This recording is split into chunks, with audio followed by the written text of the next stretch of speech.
Hindi ko po alam.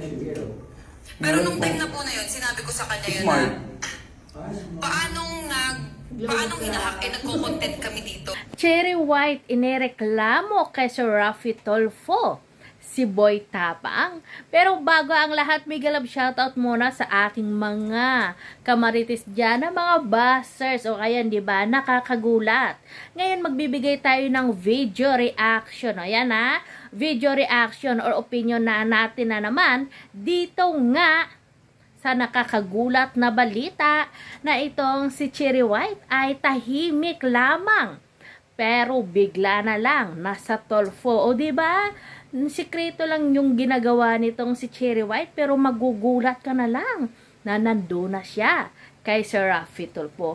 Mas nauna pa siya or nauna niya pang inireklamo si Boy Tapang kay Sir Raffy Tulfo. Kasi nga napanood natin sa live ni Boy Tapang na itong si Boy Tapang ay handa daw siyang Tulfo itong si Cherry White dahil sa ginawa sa kanya na buntikang na mapahamak ang kanyang buhay. At yun nga'y kasama niya pa itong si Honey Spades kung saan nga ay pinagbantaan din daw o pinagplanuhan ni Cherry White ang buhay nito. Kaya guys, dito nga sa vlog nitong si James White o mga katopa dyan ni Cherry White sa bahay nila na tinatawag nga ni Boy Tapang na mga unggoy daw, ay mapapanood natin na nandun na nga itong si Cherry White kay Sir Raffy Tulfo at napanood din natin ang live ni Miss Cherry White kay Sir Raffy Tulfo. Pero ang nakakagulat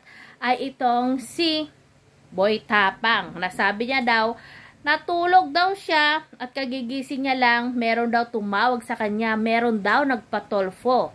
Pero bakit hindi siya sumagot? Pero yung post niya, sinabi niya dito na hinihintay niya daw ang tawag sa kanya ng Tulfo pero hindi siya sumagot. O diba? Kaya ito guys, panoorin natin sa vlog ni James White ang mga pasilip muna na mga revelasyon dito kay Sir Raffy Tulfo.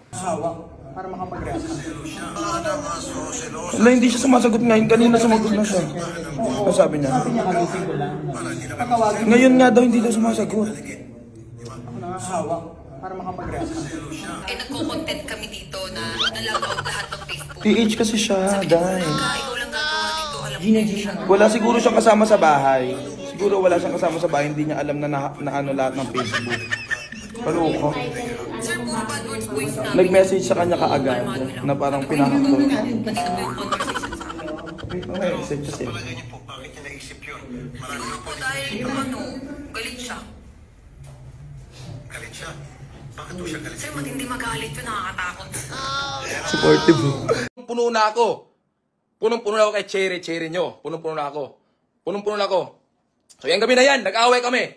Lahat lalabas ko yun dito. Wala na akong pake kung kung karir ko masisira. At least totoo lahat ng sinabi ko. Wala akong pake.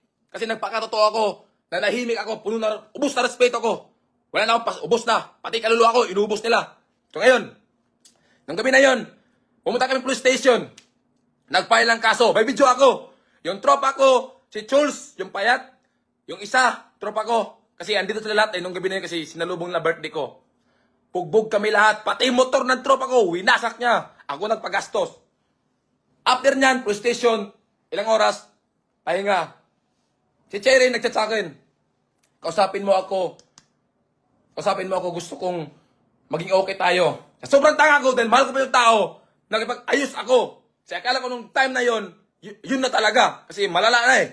Lahat naman kasama niya, yung mga straight na lalaki, hinama pa ko suntukan. Aba, ang tatapang. Hinama ko suntukan. Ha? O ngayon, lalabas ugali ng Cherry White yun. Hinamon nila ako eh. Hindi kayong kawawa, lalabas ugali. Alam ko naman, hindi dapat sana ilabas eh. Wala eh. Puro palabas sila pa, victim na ako masama. May karapatan din ako. May spirito. Ha? May spirito ako. Nahiya na espiritu ko. So ngayon, after nun, nagpag-okay ako sa kanya. Nag-chat sa kay GB. Akin yung chat mo. Yung paro.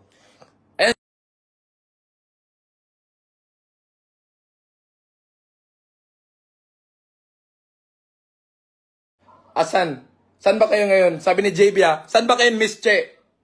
Uuwi na talaga kayo. Nandito ako kay Ronnie. Oh.